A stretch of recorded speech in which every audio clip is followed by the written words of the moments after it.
말라기서 서론적인 내용들 생각해 보았죠. 말라기서는 어떤 책입니까? 하나님께서 말라기 선지자를 통해 이스라엘 백성들에게 주신 경고의 말씀이다 라고 말씀드렸어요. 1절에 나와 있는 그대로입니다.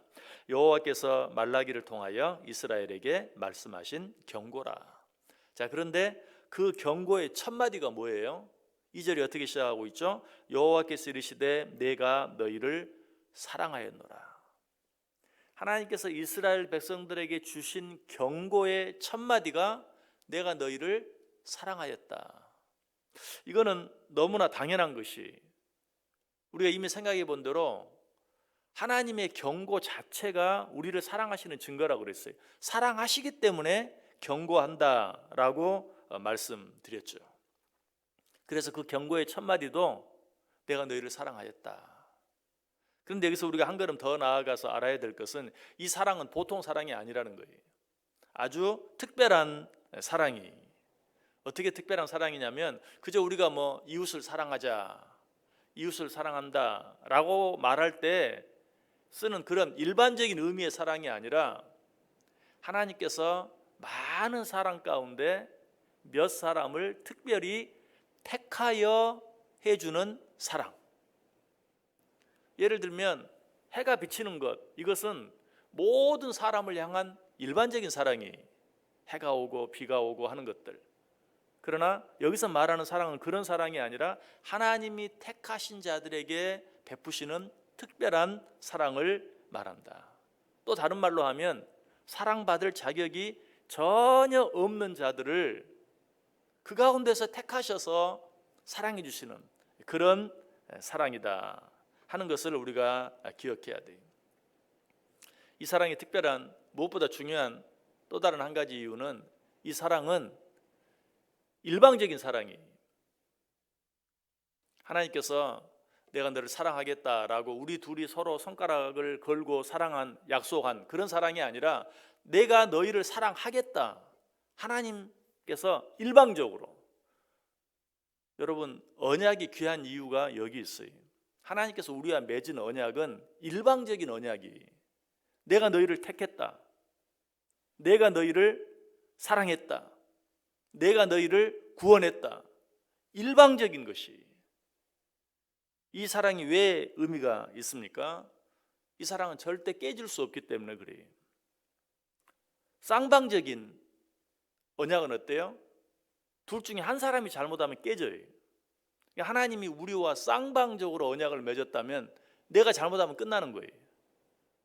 그러나 하나님께서 우리에게 주신 언약은 쌍방적인 게 아니고 일방적인, 하나님이 스스로 일방적으로 하신 언약이, 내가 잘못해도 그 언약은 깨어지지 않아요. 이것이 하나님이 우리에게 주신 언약의 특별한 의미고 하나님께서 우리를 사랑하시는 특별한 의미.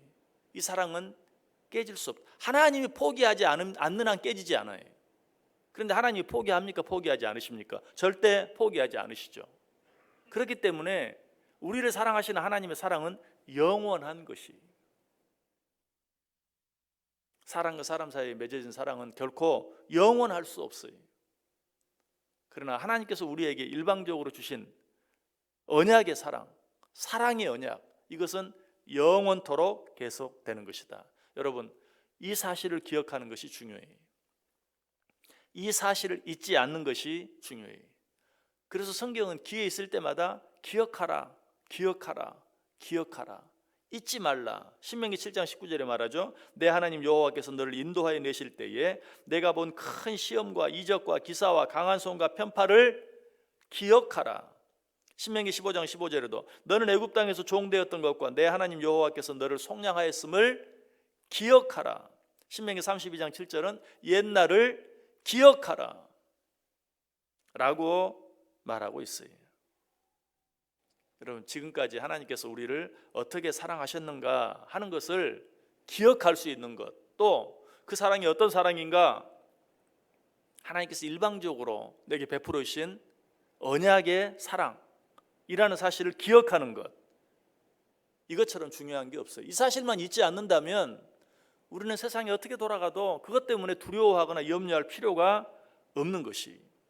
그러므로 이 하나님의 사랑을 잊지 않는 것이 믿음이. 사실 사람과 사람 사이의 믿음도 마찬가지죠. 내가 누군가를 믿는다라는 것은 지금 현재 그 사람이 나에게 어떻게 하는가, 그걸로 그 사람을 평가하는 게 아니, 지금까지 그 사람이 나에게 어떻게 해 주었는가 하는 것을 가지고 그 사람을 신뢰해 주는 것, 이게 믿음이죠. 하나님에 대한 믿음도 마찬가지. 지금 내 눈앞에 펼쳐진 상황 가지고 하나님의 사랑을 평가하는 게 아니라 하나님이 지금까지 나를 어떻게 사랑해 주셨는가 하는 것을 잊지 않고 기억하는 것, 이것이 믿음이. 이 믿음을 가진 자들은 눈앞에 있는 상황 때문에 전전긍긍하지 않아요. 그것 때문에 염려하지 않아요. 그것 때문에 두려워하지 않아요. 원망과 불평은 더더욱 하지 않아요. 나를 향한 지금까지 하나님께서 베풀어 주신 그 사랑, 그 은혜, 그 축복을 잊지 않고 기억하는 것. 우리를 향한 하나님의 사랑은 당신의 언약, 당신의 약속에 근거한 사랑이다. 우리를 향한 이 하나님의 사랑은 당신이 창조한 모든 피조물들에게 주어지는 일반적인 사랑이 아니라 당신이 택하신 자들에게만 베풀어지는 특별한 사랑이다. 이 사랑은 영원토록 깨지지 않는다. 이 사랑은 영원한 사랑이다. 절대 변하지 않는다. 절대 끝나지 않는다. 오늘 하루 이 사실 기억하며 사세요. 오늘 하나님께서 왜 우리들에게 경고해 주시면서 그 첫마디로, 그 일성으로 내가 너희를 사랑하였다 하는 것으로 시작하고 있는가? 이 사실만 기억하면 모든 것들을 이길 수 있기 때문에, 이 사실만 기억하면 모든 것들을 견딜 수 있기 때문에, 이 사실만 기억하면 모든 것들을 회복할 수 있기 때문에 오늘 하루 이 사실을 기억하고 사세요. 하나님이 나를 지금까지 사랑하셨다. 이 사랑을 잊지 않고 기억하세요. 이 사랑을 잊지 않고 기억하는 자들은 지금 상황이 어떻든지 하나님이 나를 사랑하고 계신다는 사실을 믿을 수 있고 앞으로도 그렇게 동일하게 사랑해 주실 것을 믿을 수 있어요. 이것이 믿음이다. 오늘 하루 이 믿음 가지고 사시길 바랍니다. 오늘 하루 이 믿음 가지고 승리하시기 바랍니다. 기도하겠습니다.